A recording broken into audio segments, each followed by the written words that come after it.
Ayan, o, ayan yung sako. Tingnan mo.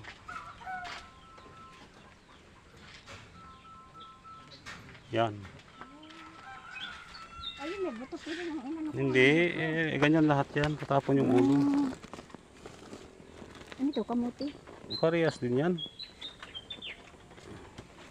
Ito magandang ano, halaman. Ay, kaysa yung tabako. Yung tabako mahirap. Ayan nga. Sige, kung malalam mo iyan, ano ba mo? Na? Kulungan mo yung baboy. Kulungan ng baboy yun.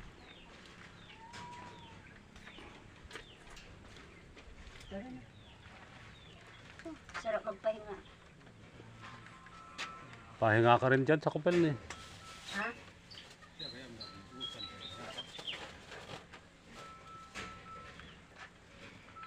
Eh, may unggoy. Ano? Unggoy.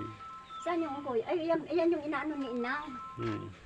Kung nakita ko yung unggoy sa Baybayaba, sabi ko wala.